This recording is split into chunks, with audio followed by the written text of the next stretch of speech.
Pemirsa, hingga Senin petang, tim SAR gabungan masih melakukan proses evakuasi dari satu orang korban longsor yang berada di dalam jurang sedalam 60 meter di kawasan Panorama 2 Sitinjau Laut, Kecamatan Lubuk Kilangan, Kota Padang. Beratnya medan dan kondisi korban yang terjepit di antara dua kendaraan, petugas pun mengerahkan satu unit mobil kren untuk mengangkat kendaraan dari dalam jurang. Selain itu, petugas kepolisian juga menutup arus lalu lintas di kawasan Ditinjau Laut untuk memasukkan kren ke lokasi longsor.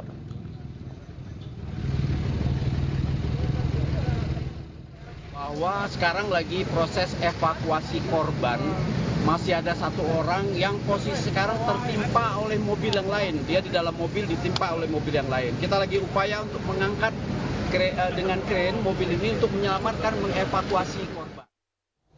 Dan pemirsa, untuk membahas mengenai banjir bandang di Sumatera Barat, sudah bersama dengan kami Deputi BMKG Guswanto.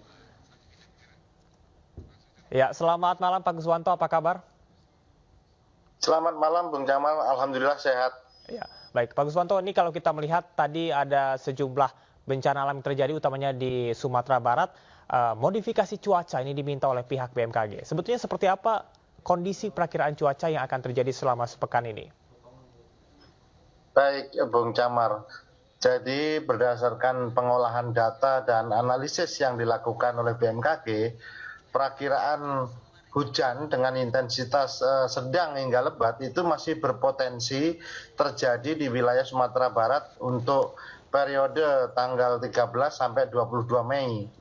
Hal ini dipicu oleh adanya daerah konvergensi di barat Samudra Hindia, kemudian juga adanya equatorial Rossby dan Kelvin di wilayah Sumatera Barat, dan ini juga ditambahkan dengan faktor hujan yang orografis yang terjadi di Sumatera Barat itu sendiri.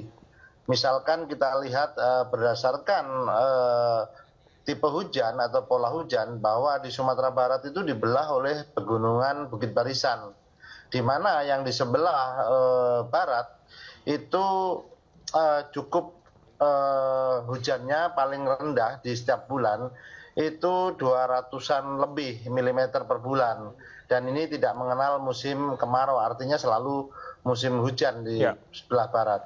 Sedangkan sebelah timur itu yang bisa memiliki musim kemarau dan musim hujan, dan disinilah yang dimaksudkan untuk TMC-nya adalah mengurangi ataupun menyemai awan-awan yang tumbuh sebelum masuk wilayah Sumatera Barat.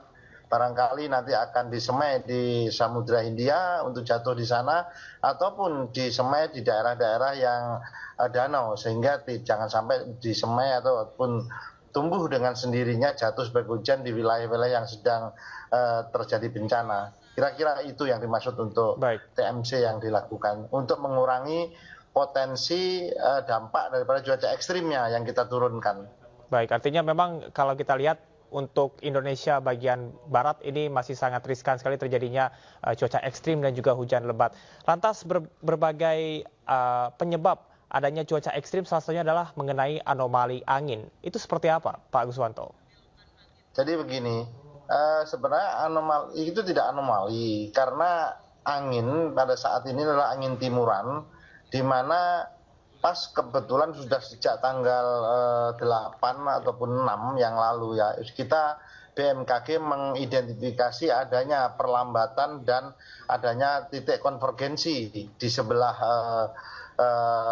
barat, letaknya di Samudra Hindia, dan ini memanjang mulai dari Aceh, Sumatera Utara, Sumatera Barat maupun Bengkulu. Inilah yang menimbulkan terjadinya hujan untuk penumpukan awan-awan hujan. Baik. Demikian kira-kira. Pak Guswanto, ini tadi Anda sampaikan mengenai perlambatan dan juga titik konvergensi dari Aceh sampai dengan Bengkulu. Apakah itu yang dinamakan dengan belokan angin, Pak Guswanto? Iya, betul. Jadi pada saat berbelok atau angin, kalau sirkulasi siklonik itu berupa pusaran ya, pusaran angin yang kita namakan, biasanya di situ ada tekanan rendah. Karena tekanan rendah ini sifatnya dia akan menarik segala uap air yang ada di sekitarnya untuk penumpukan massa udara dan mendukung untuk pertumbuhan awan hujan di wilayah Sumatera Barat. Ya. Itu.